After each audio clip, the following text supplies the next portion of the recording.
Hi, everyone. Hello. Nice to see you guys. Nice to see you too. Thank you. I'm so excited for tonight. Between Nick's presentation and Pierre's presentation, we are going to have an awesome wealth of knowledge here. I think people are going to be very surprised and excited and maybe a little overwhelmed, but that's a good thing.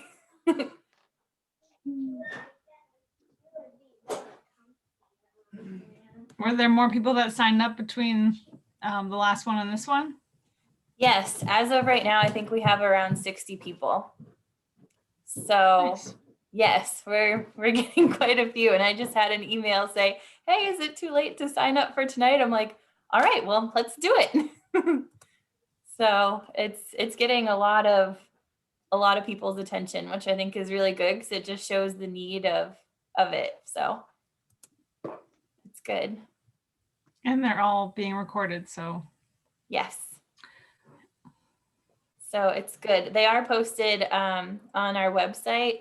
So the first one is posted on our website and then the rest will be posted on our website. So if anyone wants to see it, they can go back and look at it and take notes, or if they missed the first one and they're coming into the second one, then they can go back and look at it too. So it's good. Nice. Yeah. Whitney, are you gonna share Pierre's slides while he talks? I thought he mentioned that he was going to share them on his own. I do not have them up right now. I can get them. I see Pierre is on. Pierre, what would you prefer? Would you like to share your own? Oh, you're on mute. Yeah, You're muted. You got the little button on the bottom left. You got to click it to unmute yourself. Yeah, okay. Okay, there you hear me go. now? Yes, thank Okay. you. No, I thought that Nick was supposed to take the pictures and just slide them.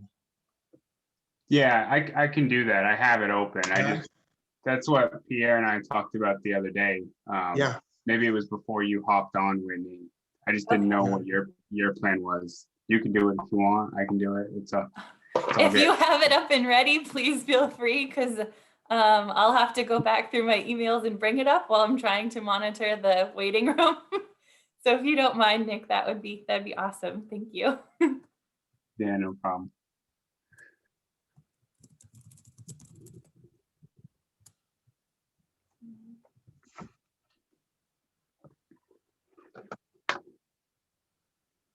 Thank you, Pierre, for being on tonight. We appreciate it. you're welcome. All right. We have a bunch more people coming on, so we'll give it a couple more minutes. Okay.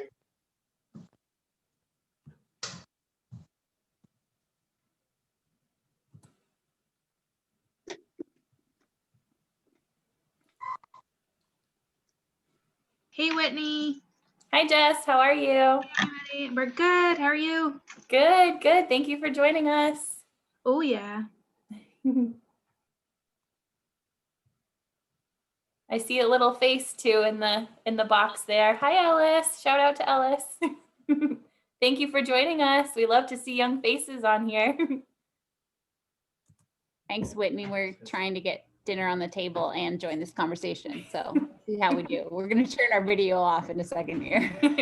No worries. I understand the life of a mom. Okay, you want to wave bye to Whitney?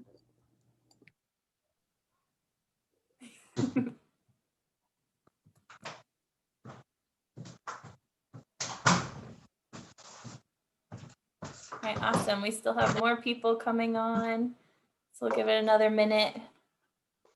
Thanks again, everyone, for coming to join us tonight. We really appreciate it. Got some good stuff lined up for everybody. Excited. Yay, that's awesome. I'm sorry if mine looks a little wonky. My computer died today, so I'm via phone Zoom. Oh, that's totally fine. We understand the technology difficulties, so that's fine. We're just happy to have you here. Blue screen is never good. No.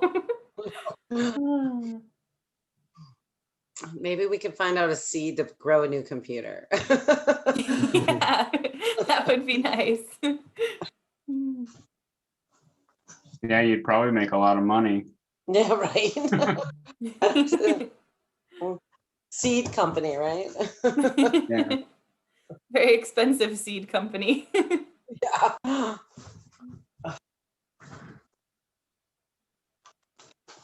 I had a chance, I missed the first meeting.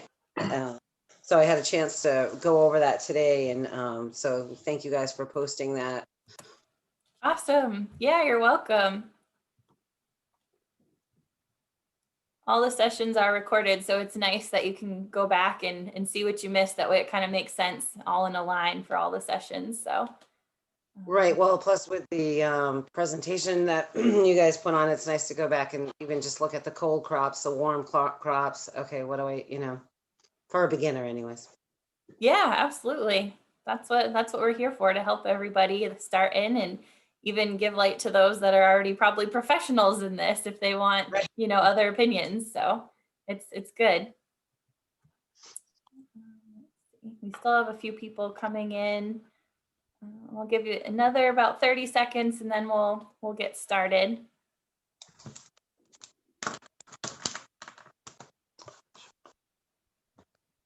Let's see.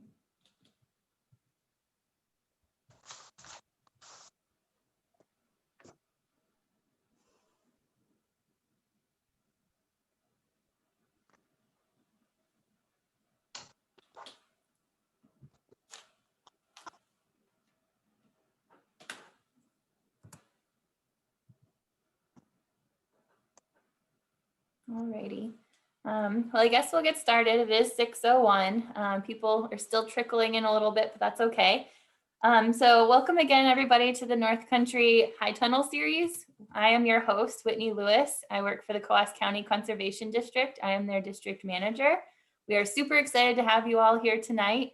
We have a bunch of good things lined up for you. However, before we get started, I want to just go over a few housekeeping rules. It seems like most of you already know what's going on and how to do it, which is great.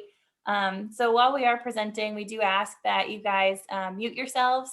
So on the bottom left-hand side, you'll see a little microphone. Make sure you guys hit mute. That way, when speakers are presenting, there's no background noise or any interruptions. We'd really appreciate that. Also, if you have a question, please utilize the chat feature. So that's at the bottom of your screen, like right around the middle, you'll see a chat, a sign that says chat. So please utilize that chat. If you have questions, then either myself or one of the presenters will see that and we can ask. Also, we will be having presenters speak from about 6 to 7. And then there is time from 7 to 7:30 for discussion after for more questions. So please feel free to ask questions and even have a discussion there as well.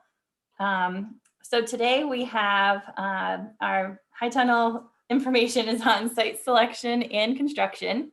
We have Nicholas Rowley here from UNH Cooperative Extension. He is the Coos County Food and Ag Field Specialist. Thank you, Nick, for being here tonight. We're excited about your presentation. We also have guest speaker Pierre from New Earth Organics from up in Colebrook, New Hampshire. Thank you so much for being here to share your knowledge with us. We greatly appreciate it, and we really look forward to hearing what you have to say. So if there's no questions, then we'll get started. Thank you both so much. And Nick, please feel free to take it away. Thank you, Whitney. So let me share my screen. Share.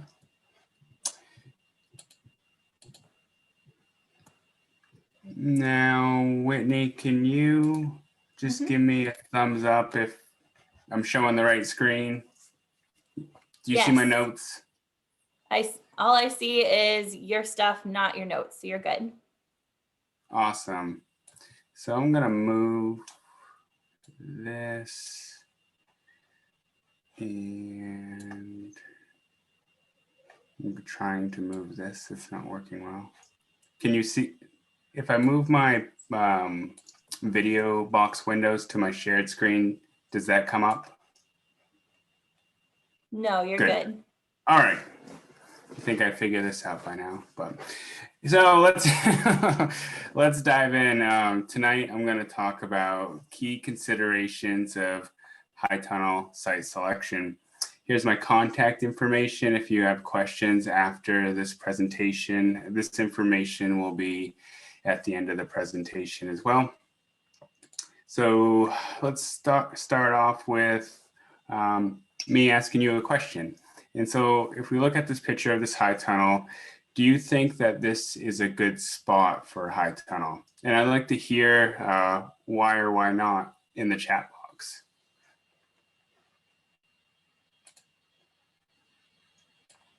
Yeah, thanks, Whitney.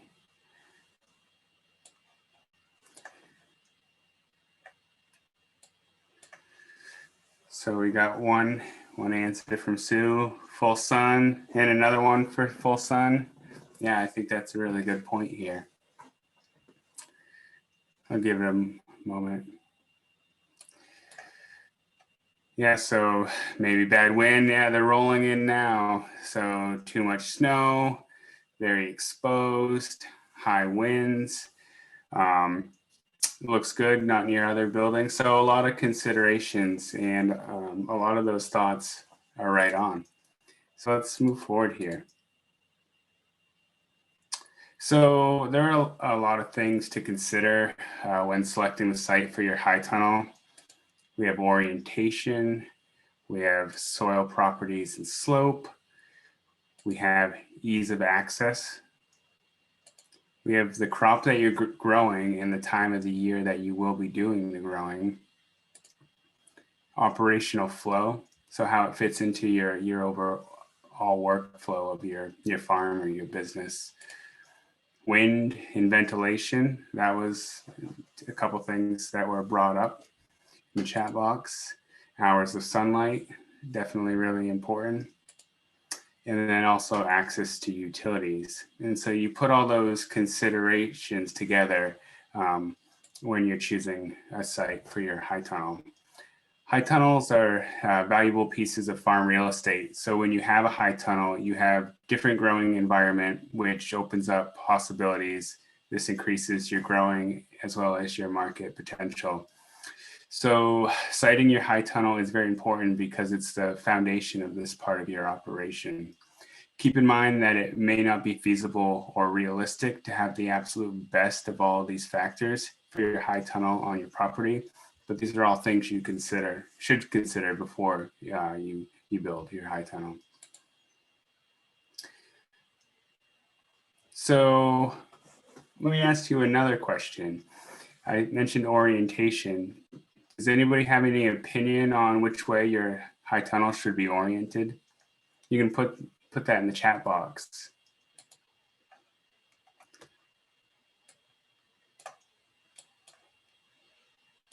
So which direction would you be putting your high tunnel? Does it matter?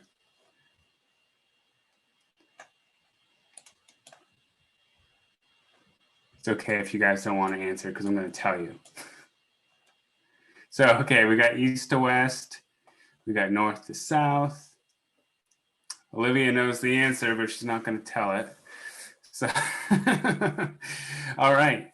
So let's move on.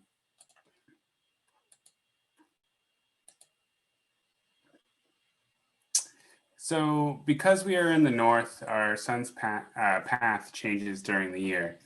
The sun is always to our south. So there's always a southern aspect of the sun, but its position in the sky differs with the time of the year. And so I have this photo here from ATRA, and this is just showing a house, but you get the point.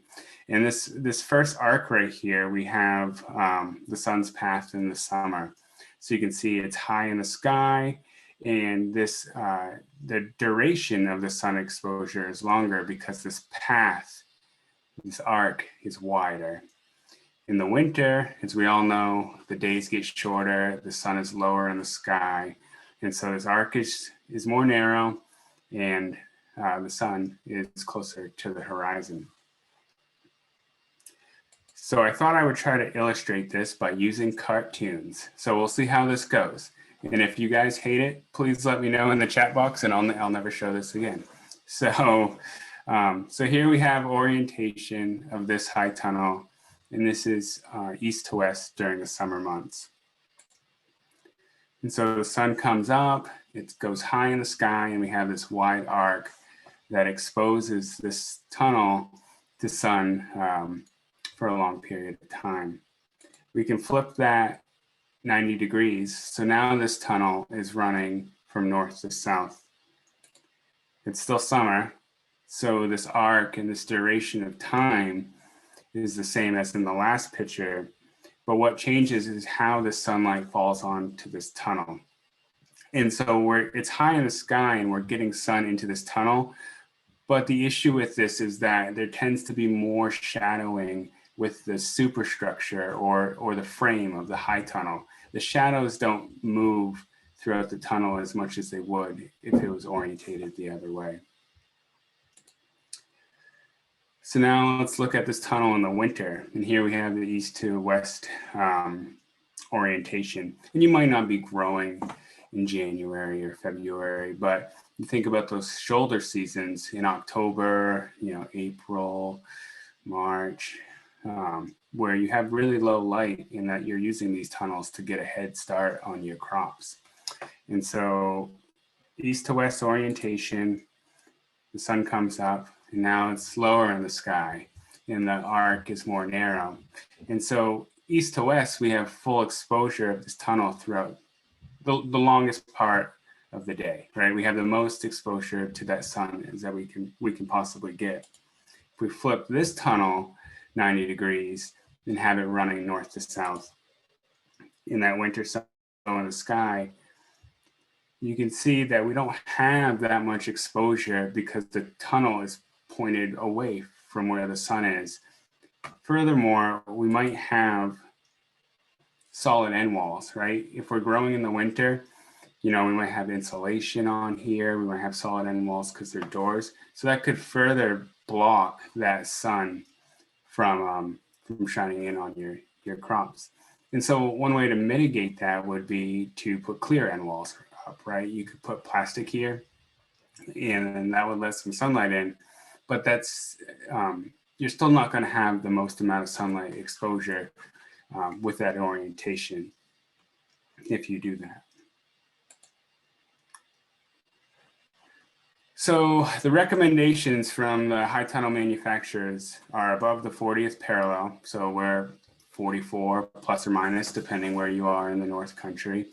You want to orientate at east to west, if possible. The exception to this is that if you have multiple tunnels that are close together or gutter connected high tunnels, which I don't really see, you might see them more in the greenhouse industry, but those are high tunnels that you have different bays, but they're connected together right here. So there's no space in between them. Then you would orientate those tunnels north to south. And that's because if they're close together and you have them east to west, then you are shading this tunnel to the north with this tunnel in the south. But really, there's a lot of other things to consider. So it really depends on what your plans are and your ability to fit that into your property and your farm layout. So in northern New Hampshire, you're going to benefit from having a high tunnel, regardless of the orientation. But know that the best orientation in the recommendation is east to west.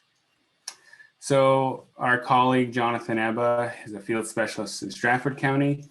And he wrote this fact sheet on how to site a greenhouse to receive the most sun. Well, it works for high tunnels and it works for gardens and anything else. So using this fact sheet, in this chart, the sun chart, with a compass and a smartphone, you can find out the sun, where the sun is in the sky on your property at any time during the year. And I'm not going to go through it tonight, and I'll put this the link I have for this fact sheet in the chat box when I'm done speaking. But if this is something you're interested in doing, I encourage you to take a look at. And if you need help, feel free to reach out to us, and I'd be happy to help you out with that. It's actually kind of a fun exercise. So moving on, you need access to utilities, right? So when you're growing crops, you need to have access to water, specifically in a high tunnel where we're creating a desert environment because we're limiting rainfall. So there needs to be some sort of water source close by, a well, a pond, some sort of water collection that you can pull from.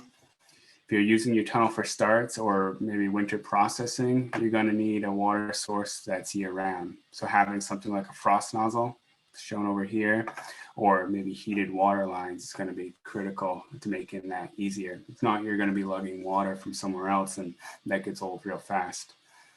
It's common for high tunnels to have electricity for ventilation. You can see next to my head right here, we have a fan.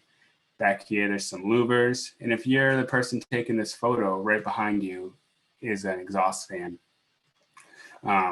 There's also a furnace in this high tunnel that uses electricity to start. Here we have germination mats, heat mats. Those are running on electricity. So it's real common to have electricity in these tunnels. And you could use it for anything like this, maybe for timing irrigation, for sanitizing, running other equipment, overhead lights. So ease of access is important for operational flow and increasing farm efficiencies. Consider these questions. Are you close to a road? Do you have to plow or shovel? Is it close to material storage, your media, your trays, your fertilizer? Can you get to the site with vehicles? Think about moving plants in and out and taking plants from that, maybe your starting tunnel, out into the field. Can you get to the site with equipment throughout the year? And then ask yourself, do you really need to do that? And then can deliveries be made directly to that site? Example, heating oil if you have a furnace, other materials, maybe a pallet of Pro Mix, something like that. So keep in mind that heavy snow loads can collapse tunnels. Even if you aren't using your tunnel in the winter, there's still maintenance that has to be carried out. So having tunnels close to driveways or the road or other areas where you constantly maintain is a benefit. Having your tunnel out in the back 40 may pose some challenges. So I used to work at this farm, Emery Farm. It's in Wayne, Maine. And so when it would snow a lot, we'd run the tractor through here, and then we spend the rest of the day shoveling these sides out and then run the tractor back through. So we could get the snow off of this tunnel, because if we didn't push it away, there was nowhere for the snow on top of the tunnel to fall off into. So consider the overall flow of your farm and the placement of your tunnels. Is this location relative to other farm operations, such as your washing station, your packing area, or your coolers? Is it close to material storage? And I mentioned this earlier, right? So your Pro Mix, maybe your fertilizer, maybe just your tools, your rototiller, whatever you're going to use. Is it close to your planting areas? And then the other things like employee hand washing stations, bathrooms, break rooms, things like that. Other things that you do throughout the day. When you have your tunnel located in close to those things, it makes movement between the tunnel and a different part of your operation quicker. If you're lugging stuff from here and there, that distance is shorter. So it just increases farm efficiency. So you can get more done throughout the day, ideally, right? So wind. Wind can be damaging to high tunnel structures, but it may be unavoidable on your property. This is a high tunnel I used to work under until it blew away. So this was a rolling thunder from Rimmel. And so it's a movable tunnel on a track. So it's not anchored real good. And so this one during a bad windstorm literally rolled away. So, so now it's scrapped. So a breeze isn't bad because it helps with ventilation, but strong winds can certainly destroy your tunnel. And you definitely don't want that. That's a big investment. It's a big loss. Also important to know is that wind can increase heating costs within the shoulder seasons. So when you're heating in the spring and the fall, anytime there's wind, it's really sucking that heat out of your tunnel, increasing your cost. If you do have a windy site, choose a structure and or material that can withstand those forces. So some metal is more rugged than others, depending on the greenhouse kit and the materials they use to manufacture it. There's different types of glazing, like a woven poly material. I've never seen it used, but it's out there. And I don't think you necessarily need it in northern New Hampshire, but just know that there are other materials to use. But as you beef up those tunnels, you're going to beef up the costs as well, most likely. So I have a windy location. What can I do? Well, you can keep the sides down when it's windy. So if you're not familiar with high tunnels, they typically, on the sides, like right here, roll up so you can cool down the tunnel, add ventilation. So you can keep the sides down if it's real windy to keep wind from getting up in there. You can use strapping on the sides and even on the bows. And I say strapping because it's a term I saw in some literature, but I don't know if it's really the right term. Essentially, it's rope that's running from this hip board to this baseboard. And you can see it here in this picture and these triangle patterns. And what that's doing, it's keeping that sidewall or the roll-up side from blowing out. And I know Pierre has some good photos of that. You can batten the sides down in the winter. So it's hard to see, but looking at this red high tunnel back here, we have the roll-up side right there. And where that roll-up side comes to meet the end of that end wall, there's a gap. And so if you leave a little bit of plastic, and this is not a good picture of this, here, you can fold that plastic over onto this end wall and then batten it down with a board in the winter if necessary. You could use anchors, so cement ground posts or like hurricane anchors, screw auger types that you screw into the ground and then tie down the greenhouse with. And Pierre has a picture of that as well.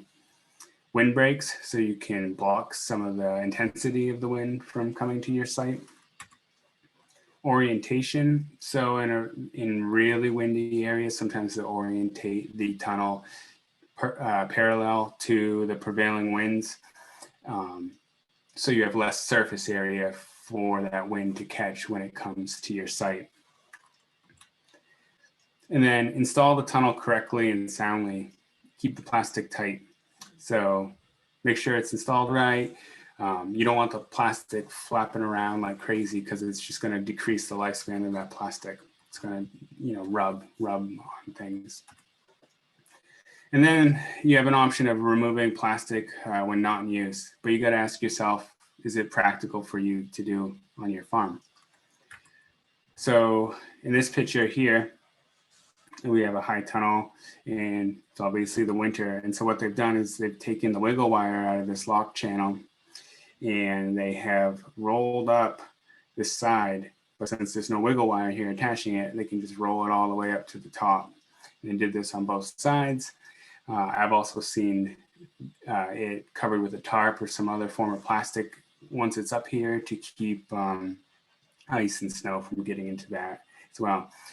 So if you have a structure that you don't need to use in the winter, then this is an option. And there's some other benefits to doing this, leaching out high levels of salt in the ground if you're using a large amount of chemical fertilizers particularly. But if you're going to use this for season extension in the spring, keep in mind that that's one extra step that you have to do before you can get into that tunnel. So it might not work with your operation.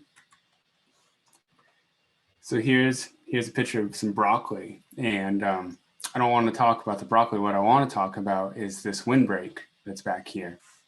So this is a windbreak that was planted and it's just willow.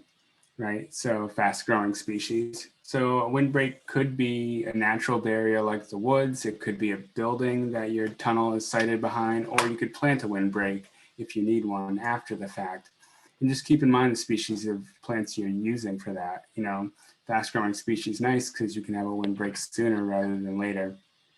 But if you have if you're planting a bunch of deciduous trees that are in with far spacing and they're going to lose their leaves in the winter, then you're going to lose a lot of that protection from the wind when those leaves go away. So just keep that in mind. And then we have slopes in our soils. So high tunnels are a valuable piece of the farm. Put them on your best pieces of property, not your worst. So if necessary, take the time and the money to do the site work because it'll be worth it. Avoid low-lying sites where water collects, like in this picture here. Soil, and also avoid soils that have poor drainage and soils that are compacted. It's okay to have some slope. It definitely doesn't have to be perfectly flat, but too much slope can make it hard to work in the tunnel. And it can also lead to problems with uneven irrigation or fertilizing. As extension personnel, we're always saying, hey, get the soil test done, and it's no exception tonight. I'll put a plug in for our soil testing service. It's inexpensive to do, and it's a great way to know how to amend your soil for your crop. How do you know what to buy and what to put in if you don't know what's in the soil already? And I'll share that link in the chat box when I'm done as well. So what can I do with sloped or poorly drained soils? So with a slope, you could build a raised pad to level the tunnel out and help water shed away. Within the tunnel, you can build soil up using raised beds.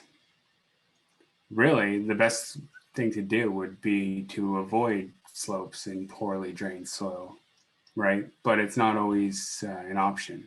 So these are ways that you can improve this situation. You can alleviate compaction by physically breaking the hard pan, increasing organic matter through compost and manure applications, or planting cover crops. Obviously, that's a lot easier to do before the tunnel is there, right? And if you have to do that when the tunnel is there and you're planting cover crops, then you're losing that period of time where you could be planting a cash crop that is going to give you a return on your investment. Not that the cover crops aren't doing anything for you, but they are taking up space if that tunnel is supposed to be making you money. And then think about rainwater diversion. So there's gutters. I've seen this before in systems where they collect the rainwater to use as irrigation, but certainly you could use gutters to divert rainwater from the tunnel. You have swales, ditches, drainage tile, and possibly French drains. Anything to push that water away from the tunnel if you have a site that is prone to flooding. We do have a question, Nick. Do you mind if I interrupt you for a sec? No, I'm done. So perfect timing, Whitney. Thank you. We have a question guessing on the test. It says, do we choose the high tunnel test or garden test? Yeah, so I would choose the high tunnel test. Awesome. Thank you. And we have another question that just popped up. If the soil is well drained throughout the site, can the tunnel function well at a greater slope? What's the maximum slope? Less than 10 degrees, less than 20 degrees? Yeah, it's a good question. So, I mean, you can do what you have to do and do what works for you. But the recommendation is less than 5% slope. So a really typical standard high tunnel is going to be 96 feet, maybe, full size high tunnel. You certainly get longer and shorter than that, but so consider that 100 feet, 5% slope. You're moving down or up 5 feet from one tunnel to the next. That seems kind of drastic. That seems like a big difference to me. I would prefer much less than that. But yeah, that's a recommendation. Great question. Awesome. Thank you, Nick. Yeah, I will add, oh, sorry, Whitney. I just wanted to add that I went to a tunnel that was very sloped one time, and this was for container production. So they were growing starts, like 6-packs and stuff like that. And so they had benches. And as you walk down the length of the tunnel, the slope went from the long way. So you walk down the length of the tunnel, the benches all stayed level because they would move stuff from bench to bench. So as you walk down the length of the tunnel's got higher and higher and higher. And so if you're short, then it's going to be hard to work on some of those benches down at the other end because they're going to be like at your eyeball level. So. Very true. We have another question for you, Nick. What is the recommended installation for rain gutters and how are they attached?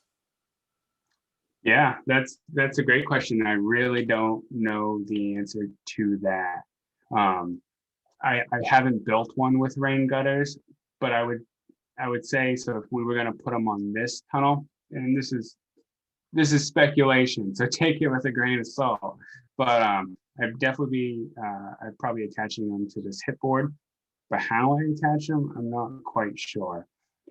I know Pierre has a slide about a batten system to connect the plastic to this hip board. On this tunnel, it's hard to see, but there's lock channel. So you're using wiggle wire, and the wiggle wire is clamping the plastic down to a metal channel that's attached to this board. So perhaps you could use a board over this plastic to sandwich the plastic between the hip board. This is probably hard to visualize, but the hip board and that other board, and attach your gutter to there. I'm happy to search that information out for you if you would like me to. Just let me know. Awesome. Well, thank you so much, Nick. We really appreciate it. That was a great presentation. Thank you. And now we are on to Pierre from New Earth Organic Farm from Colebrook. Go ahead and take it away. So Pierre, let me figure out how to share your presentation. Okay. And then I'll shut up.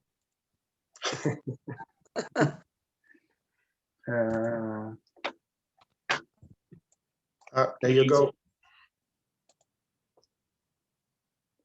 Oops. Pierre, can you see it? Yeah, I see it. Awesome.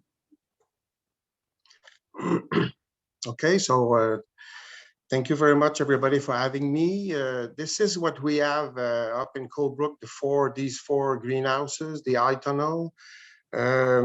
I wanted to talk about the shape of the eye tunnel first, because the second one from the left, you can see that's a round shape. That's a Roman shape, and the three other ones are Gothic, you know. And when we're talking about the snow load, of course, you get more accumulation of snow on the Roman than the other one. The other one, because of the shape, because that's a roof that is 612, tend to eliminate the snow by itself. Not always, but there is less snow, of course, because of the roof. So, and also the other thing that is very important is the distance in between the greenhouse, because you really need to think about how you're going to remove the snow. We're in the North Country.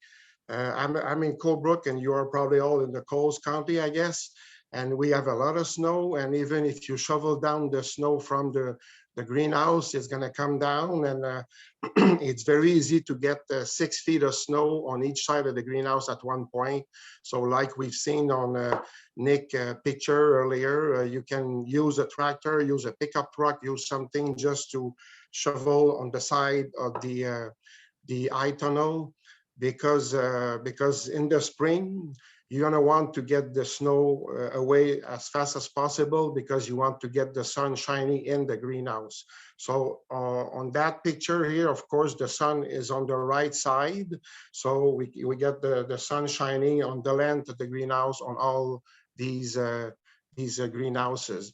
Now, I got a good slope on my place, and the reason why we started with that Roman shape, this Roman shape's been bought used, and that was the flattest surface that could find on the property, you know. Even if it was already, there was already a slope, that was the best place. And after that, we built all the other ones.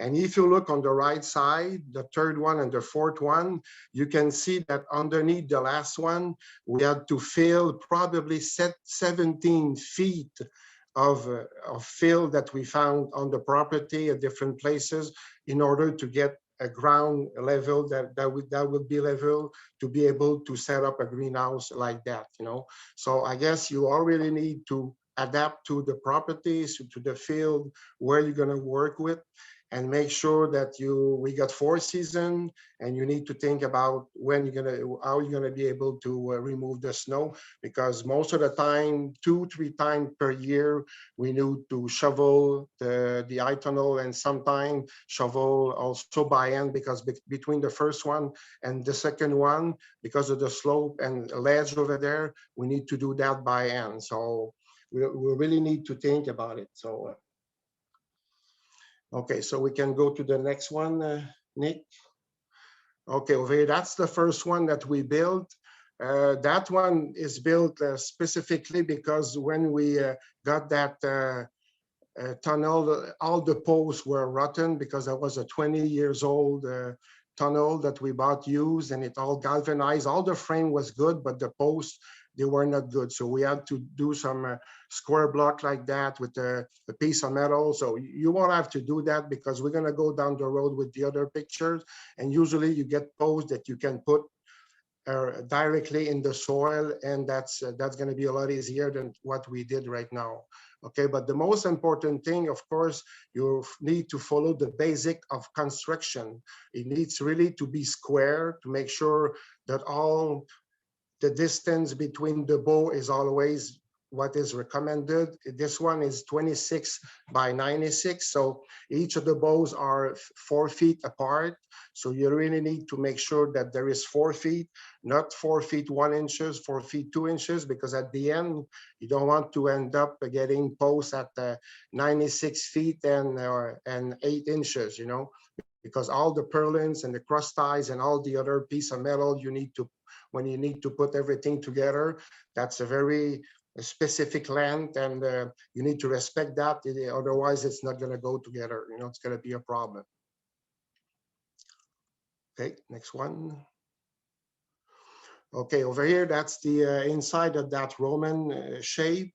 Now, one thing I wanted to tell you is about the cross tie. The cross tie is the bar that is horizontal, that goes from one side of the bow to the other side. And when I bought the first one, the Gothic one, they offered me a package that didn't have cross tie for each bows. And I didn't want that because I wanted to get cross tie on each of the bows. Of course, it's cheaper if you don't have as many cross tie, but I prefer to invest a little bit more to make sure that the bows are very sturdy, very strong, to be able to support, let's say, 1 foot of snow during the winter, and especially when the snow is wet, you know, when that happened, you know. So each cross tie is very important to me. This is what I wanted to show you, that pictures. And the other thing also, when you choose a greenhouse, is we use 4 feet bed, 4 feet bed everywhere in the garden, and 4 feet bed in all our greenhouses. That one is 26 feet wide. So we were not able to fit these 5 beds of 4 feet wide. So the beds on the sides are 3 feet only, and they're on the side, which is always colder in the spring and tough to be able to warm that compared to the 3 beds that are in the middle. And when you think about the left side, which is the north side, and also there is a slope, you know, so I get water running down from the ledge, and also I get the cold coming from the snow or coming from the north part. So that bed is always colder than all the other ones. So that's something you need to consider.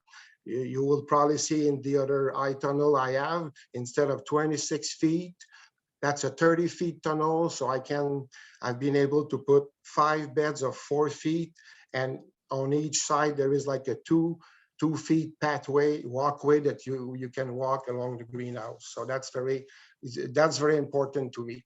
And also when I'm talking about the round shape, if you want to walk close to the side, well, the shape of the greenhouse, it's kind of hard to walk even if you have a walkway on the side, because it's curved faster than compared to the Gothic, that the sides are more straight for one point, and after that they're going towards the center.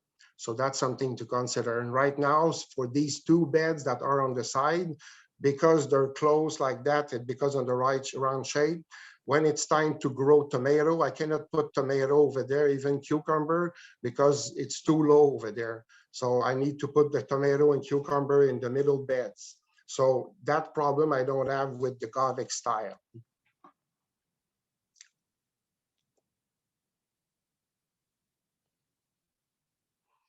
Okay, so we can see here that we're still in the same greenhouse, but maybe that pictures to show you that since we start the season in March and we extend the season till Christmas, we harvest till Christmas. We don't plant till Christmas, but we harvest till Christmas. And usually in March, we start getting some spinach that had been sown in October most of the time, but we always do when we plant anything in the greenhouse starting in March, we use a greenhouse inside a greenhouse. So we use either remay or plastic cover that we use with electrical conduit. We have it, these are not electrical conduit, that's an old picture, but now we use electrical conduit that we bent and shape around the 4 feet bed. And so after that, we add most of the time in the spring the plastic cover. So in a greenhouse, inside a greenhouse, it's really warm inside, and that's what you need. You want to keep the warmth inside the greenhouse as long as you can, you know. Like a day like on Monday this week, it was full sun in Colebrook, so you can get probably 70 degrees, 75 degrees, and sometimes 80 degrees inside the greenhouse. So it's getting warm very fast. But as soon as the sun goes down after 4 o'clock, it's getting also cold very fast.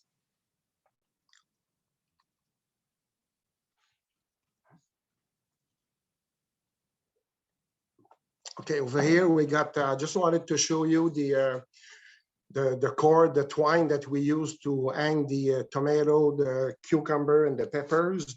And you're gonna see that the twine are hooked up to metal wire that are on the top of the cross ties, because when you're gonna hang the tomato plant that are like 6-7 feet tall, full of tomato, it's gonna be tough for the wire over the cross tie to hold everything. So if the wire is over the cross tie and hook up to the end wall, so the whole structure is gonna hold your plant instead of only the metal wire. So that's something that I noticed after a while, and that's very important.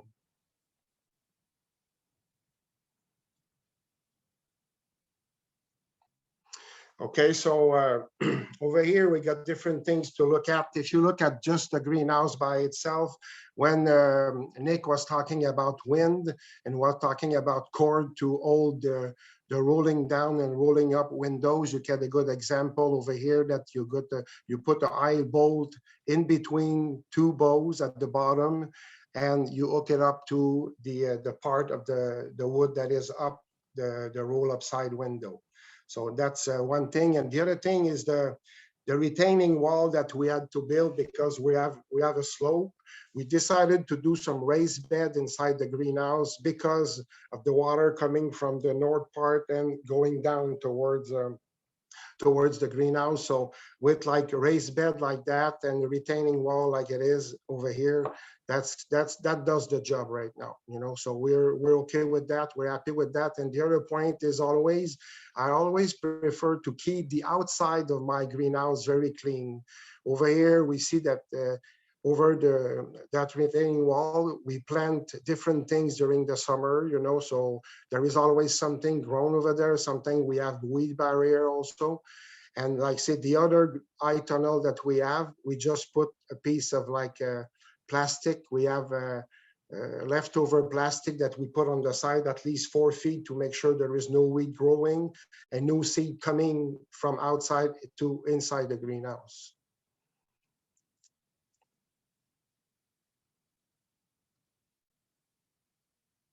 Okay, so now over here you can see that where we changed the poly at one point, we're in the spring, there is a lettuce and different things, and you can see the electrical conduit that all bent.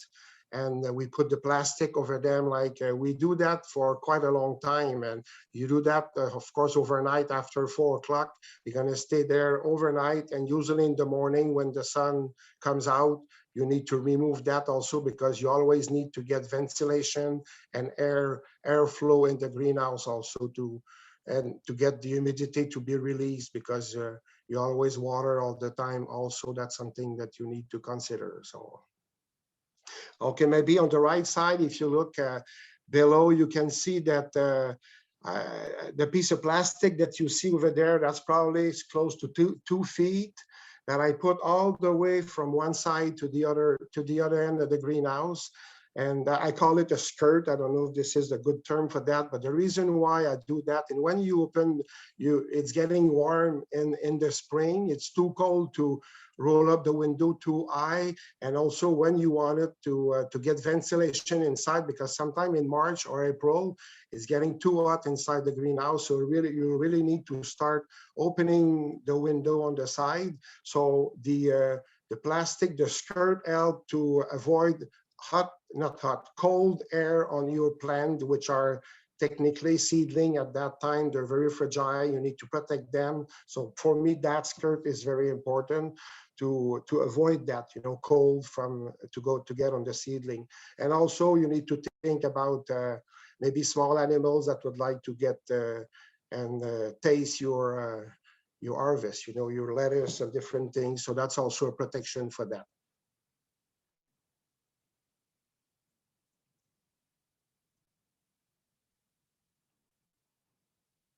Okay, so just a picture here to show you. I got the opportunity to get a lot of people to help me out when it's time to change a poly. I always have 2 poly everywhere on all the greenhouses to get the air inflation inside for the insulation. So usually I just unwrap my poly in front of the greenhouse on a big piece of grass that we have over there. I just unroll one layer and unroll the second layer on the top of it. And after that, I just square everything, put everything together tight. And after that, roll them back in the middle. And like everybody, we're 15, 20%, we just put that on our shoulders, get into the scaffold and put that on the top where you see all the guys that are on the top, and and all the poly will be rolled down on each side. So the 2 layer will be there and it's gonna go. And after that, the people at the bottom will square everything and we'll be able to screw everything on the side and get ready. And usually you need to do that kind of fast, because you don't want to do that when it's windy, because like even a poly that is just 30 by 100, if the wind gets in there, I mean, you're going to lose it. It's going to go, you don't know where. So you might want, usually we do that either in the morning around like 8 or 9 o'clock in the morning where the wind is not too high, or after dinner or around 5 or 6 o'clock at night. Usually it's always a good time for the day to do that. So you really need to think about how you're going to set up that. There is different way to do it, but that's how I found was the easiest way for me. And these guys stand on the cross tie, but there is a 2x6 all the way from the one side of the greenhouse to the other side, so they can walk on that 2x6, so they be comfortable to be able to stay the time it needs to be able to do the job.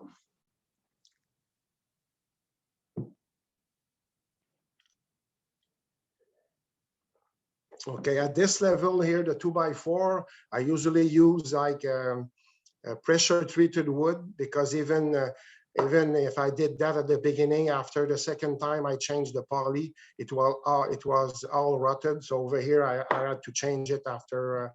I usually change poly every 5 years. That's the duration of the poly technically. So, but at the bottom, close to the soil, since I'm certified organic, I'm not allowed to use the pressure treated wood. So that's usually a 2x10 at the bottom that is not pressure treated.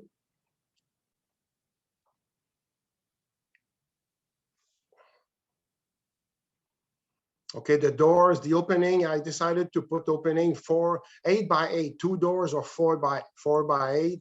The 2 other tunnel are done with the wood, because we have a sawmill, so we've been able to do with wood. and board and batten. But these over here, the doors are polycarbonate, but the rest is just a regular poly that we use on the greenhouse. And that's a this barn door style with a over with a channel on the top that goes very well. It's been there for more than 10 years right now, so it does a good job.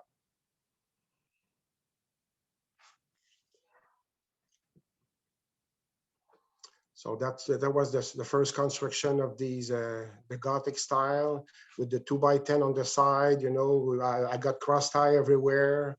So the end walls, I decided to do a 2x6 for the frame on the end walls and a plank, 12 inches plank, because like I said, when I talked about the tomato plant that will be all hooked up to the old frame, well, it needs to be really, really strong. So this is why I decided to do the 2x6.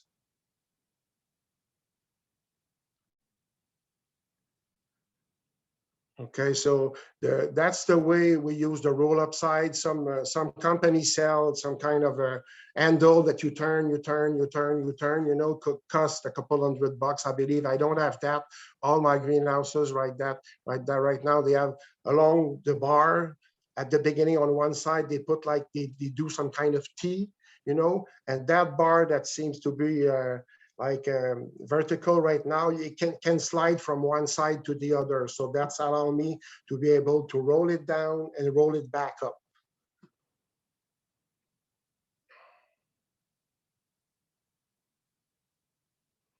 Okay, so you can see the door. So it's just this picture is to show you inside the second door, the door on the right. I did another smaller door that is a foot from the ground, because when I want to go in the greenhouse during the winter, there is already a foot of snow. Of course, you can shovel, but sometimes the big door is stuck in the ice. So having that door that is like a foot from the ground, you can just push it inside. You got access easy in and out. So that's it's been very helpful too.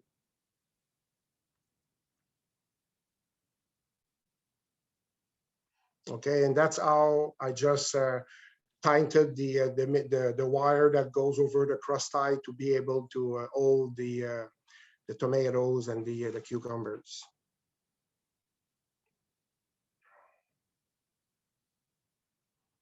Okay, so this is the type of twine and hardware that I use to be able to, depending of the height of the plant and all that, you can play with that because you get maybe 20 feet, 25 feet of cord, so you can extend whenever you need that, depending at the time of the season.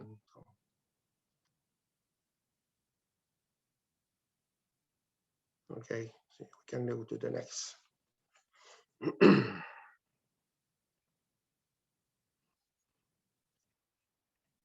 Okay, maybe a quick talk about the irrigation.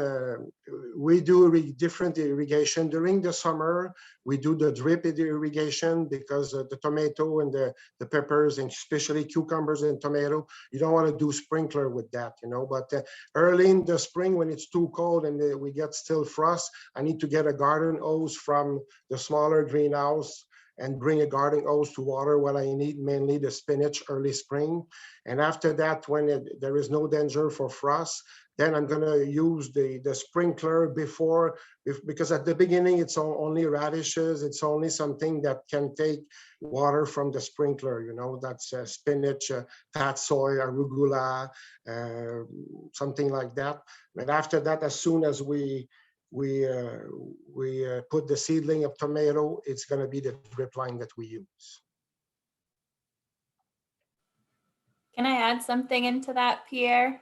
Yeah. I know when we were practicing this, you mentioned the tennis balls and the importance of those on the posts. So yeah, do you want to speak about that real quick? Yeah, when you work in the greenhouse, and we have kids also that come and visit, we do farm tours. So it's just to make sure nobody will get hurt. And since I got a post like that on each corner of that the bed, so when you walk from one aisle to the other aisle with a big garden hose, see that this is a 72 feet long greenhouse, so you need to go with your garden hose to water at the end and come back. So with these posts, you just go around the bed and you don't touch any plant at all. You just you just avoid that just because of these posts and tennis ball to make sure nobody gets hurt. Thank you, Pierre. We have some younger kids on this call, so I figured the parents would appreciate that. Yeah, okay, good.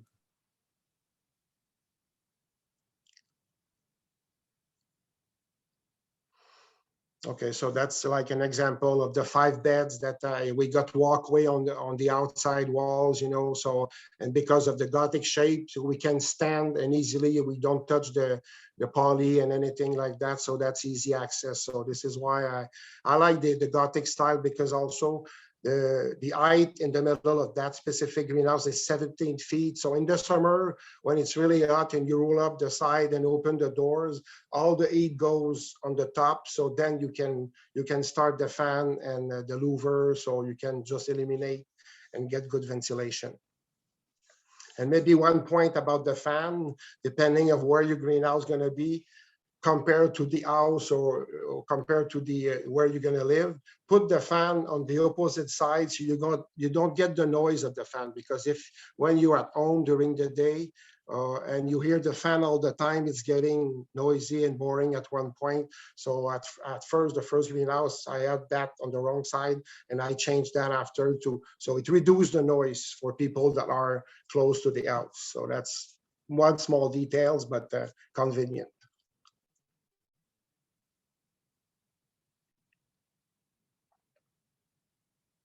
Okay, so that's another example of the cord that we use to be able to hold the bar and the roll-up side window really tight, so the wind's not gonna take into it and fly it out, you know.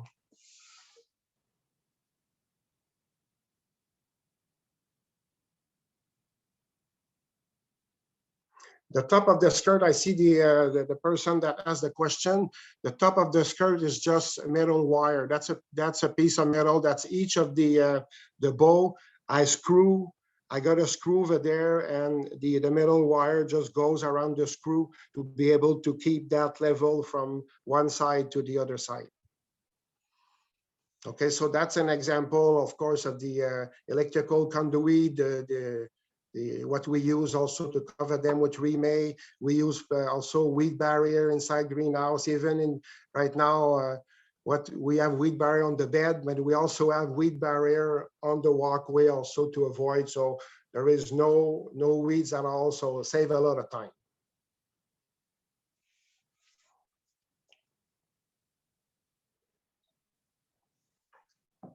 Same thing. So we can go to the next.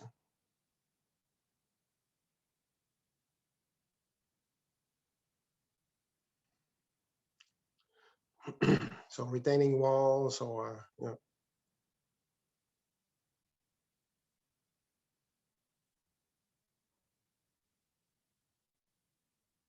So that gives you an idea of the height of the tomato plant at one point during the summer. That's probably sometime in August. You see the tomato are very high in the plant, so that's you're getting a lot of weight at one point. You can get probably 10, 15 pounds of tomato sometime, depending of the crop that you have, and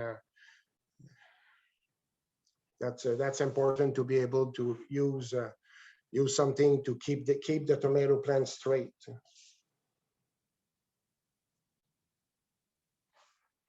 I'm going to check on my notes if there is something else I wanted to say. See, just to mention, we don't use wiggle wire. We use a different way to lock up the poly. So, but I will give you a website at the end of the presentation when they will really talk about the construction with nicer picture, because I don't sell greenhouse. I'm a farmer, so I don't have the perfect picture to explain. So if you look at that, there is like a piece of wood inside the poly on the top and a piece of wood outside the poly at the bottom to lock up the so when you install your poly, the piece that is outside, you just pre-drill and pre-screw your screws all the way. So when it's time to tie the poly on place, it takes 10 minutes each side, because you're ready and you go with your drill and dang, dang, dang, dang, and it goes really fast, because you need to do that really fast, because if it's getting windy, you don't want to take any chance. You just don't know what's going to happen. So We also have another question, Pierre. Someone Okay. asked, how do you tie up the tomato plants? well, at the bottom, we have some plastic clip to put to the stem. And the tomato plant along they're growing, you just roll the plant around the twine all the way to the top, you know. And the top, of course, you've seen in the previous picture, all the twine is hooked up to the wire. So is that clear? Is that okay? Or so you get a plastic adapter at the bottom to hold the twine and to put around the stem of the plant. Thank you. Also, it is 7 o'clock, so I want to be respectful of other people's, of everybody's time. Is there a couple last things that you'd like to speak about real quick, Pierre, before we finish up and open up for questions and discussion? No, I don't think. The other pictures I had is about the heating system that we installed very quick and the radiant floor that we did. So I don't know if you want to go faster, Nick, maybe just take 1 minute to go through the other pictures, and or we can stop like that also, you know. You can stop at this point too. So Yeah, so I think it would be beneficial to look at that, and if people have questions, they can continue to put them in the chat box. Does that sound all right, Whitney? Looking at the Yeah. heating source as far as time goes? Yeah, I think that's good. And Pierre, also, we have just a follow-up question to the original tying up the tomatoes. So the plants hold itself up as it winds up the string. Could you just clarify a little more on that? yeah, technically the plant will hold because it's gonna come kind of tight to the twine. But you can also, I know that some manufacturers sell some kind of tape that you can also kind of plastic that you can also twist around the tomato plant, and mainly twist around the cord and twist the twine and be able to hold the tomato plant really straight. That's also an option, you know. Thank you, But Pierre. myself, usually I got that plastic thing at the bottom, and I don't have anything because as I just don't go straight with the plant. I just go around with the plate, you know, because the top part, the 12 inches on the top of the tomato plant, are very easy to turn around the twine. So after a couple of feet, you know, when it's turned around like that, it's really tight and it really stay there, no problem. Awesome. If there's more questions with that, then please let us know. But I do think, yes, if we can go through those key aspects that you mentioned, Nick and Pierre, even just take 10 minutes on them really quick, I think that'd be very beneficial for the group, because it is a huge part of, you know, construction. So if people have to leave, that's totally fine. We want to be respectful of your time.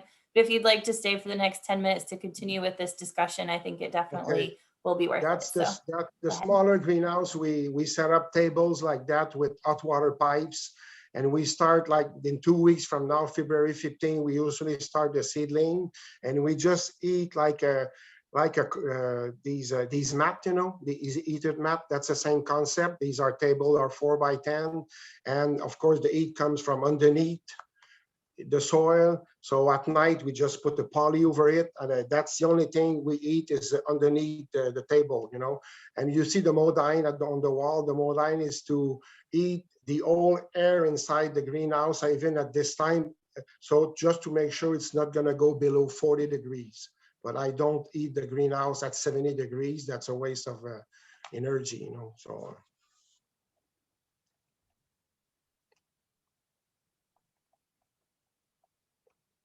just, yes, that's another example. That's the modine.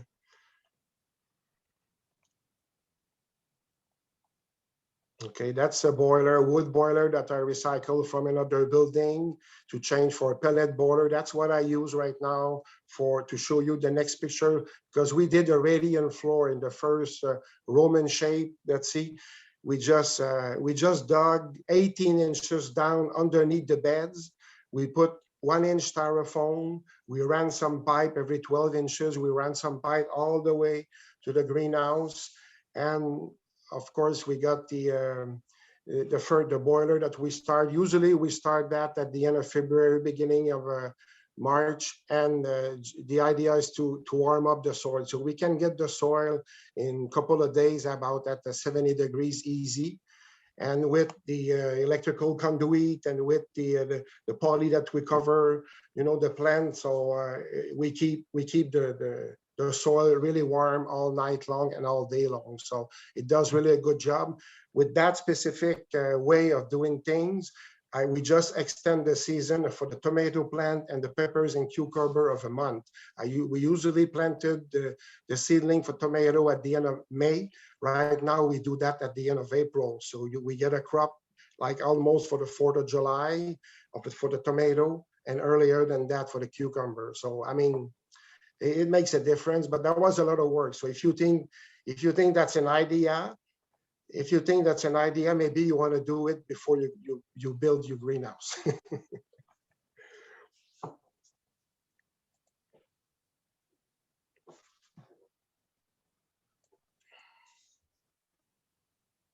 So see the weed barrier we got in the aisle, in the walkway. So that's save us a lot of times. And that's something you just bring outside the greenhouse in the fall. You just clean it with a broom and stock it over the winter and reuse it. We got ours, we got some of them, we have them for the last almost 7-8 years. So that's an investment, but save you a lot of time on weeding. So.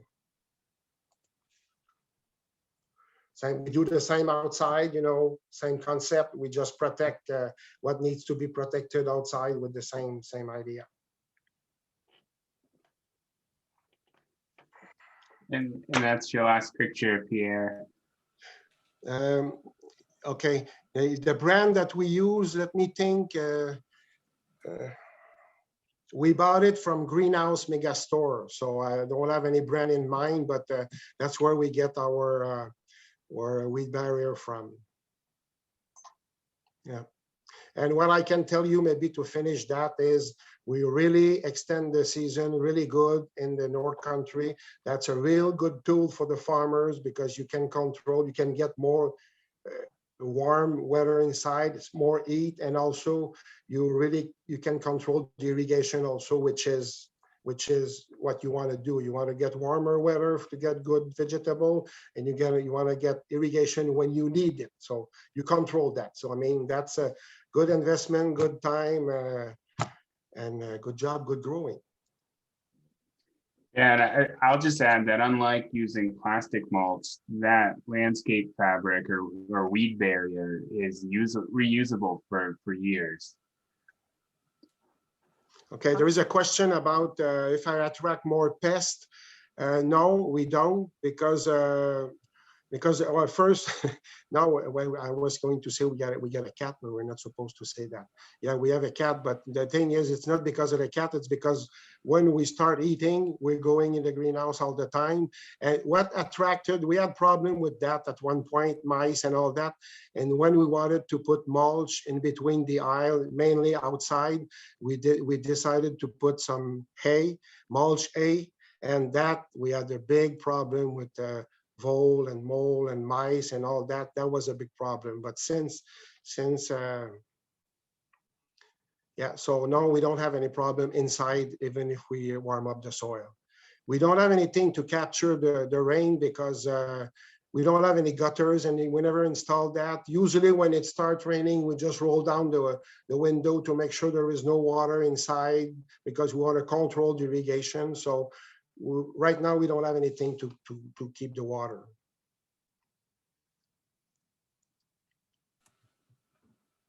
Awesome. You guys are doing great with asking questions. If anyone else has any more questions for Pierre or even Nick, please feel free to write it in the chat. This is great, Pierre. That was an amazing presentation. Thank you so much for sharing your years of knowledge in a short time. We really appreciate it.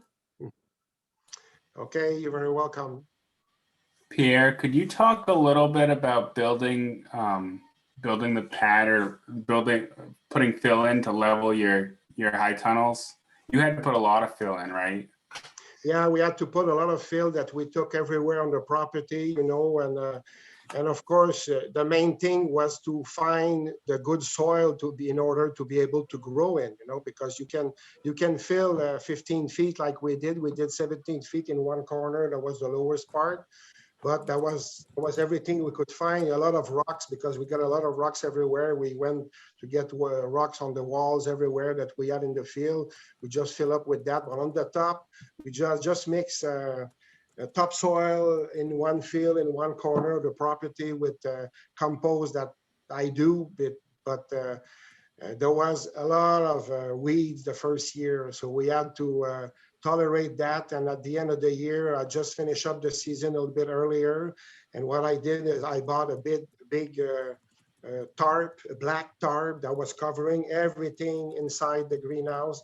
And I left that tarp for the rest of the season and the beginning of the next one in order to kill everything, But the main thing you have to think in what type of soil you're going to grow.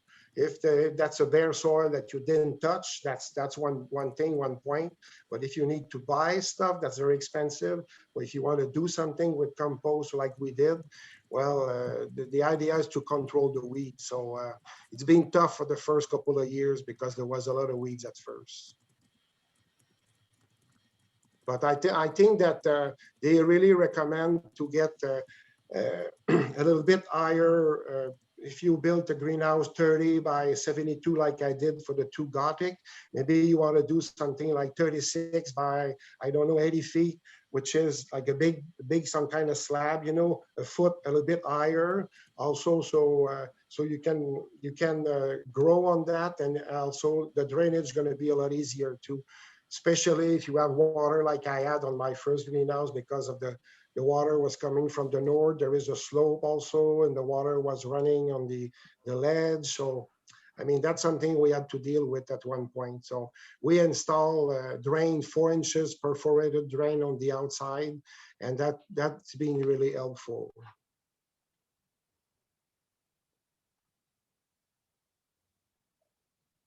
Awesome. Are there any more questions for Pierre or Nick? If so, please feel free to type it in the chat. This is very good discussion.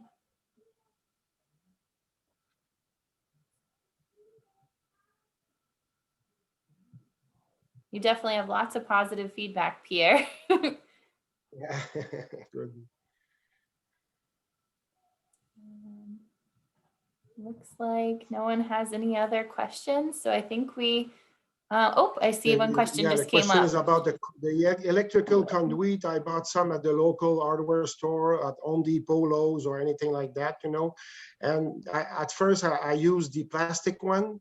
And after that, I decided to buy, they're 10-footer exactly. And I decided to buy the metal one because I bought a bender, a metal bender at Johnny Seed. That shape exactly, gives exactly the shape that you want, And since it's metal, that's very easy to put in the soil on each side. And usually I put like a cord on the upper part of these metal to hold them together. So, let's say what you see right now is a 100 feet long bed. So I put a stake in the soil at the bottom on this side. I put a cord that goes around each of the conduit till the end. And I make sure it's tight in between each of them to keep them tight. So, and just roll around the pipe till the end. And the other side, I'm going to put the cord, the twine, also on the soil, close to the soil, attached to the soil. Awesome. And Heather mentioned that we do the Quest County Conservation District. We do have a bender that we rent out to people. And that brings us to our next, next session in a few weeks, where we will be talking about NRCS high tunnel programs. And I will also be presenting on our tool rental program as well. I'm seeing more positive feedback saying thank you. This is great. Whitney, Awesome. I got something just to add.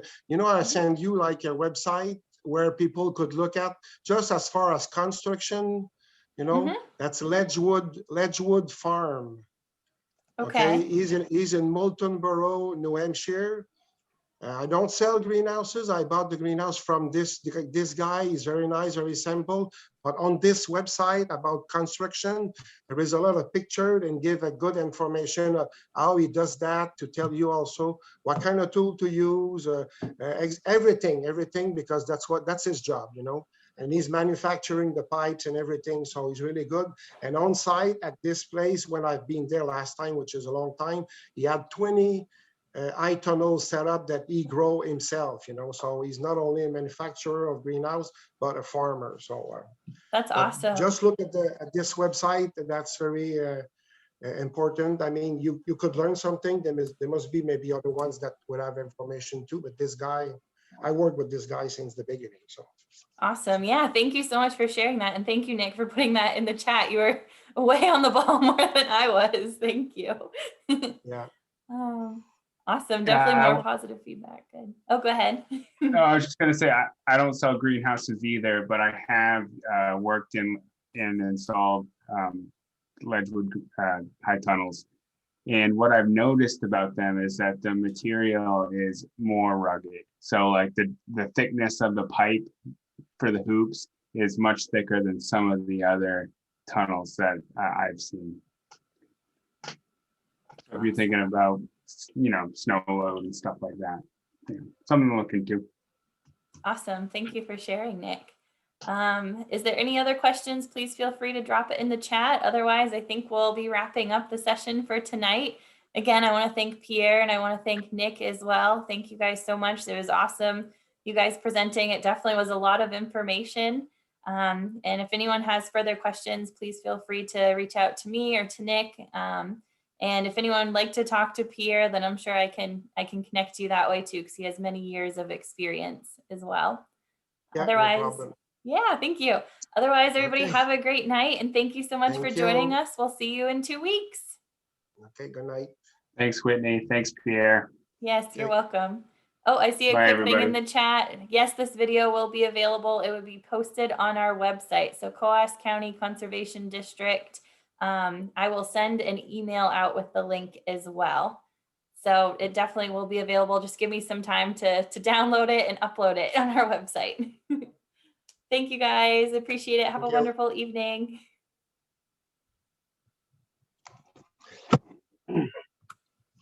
No.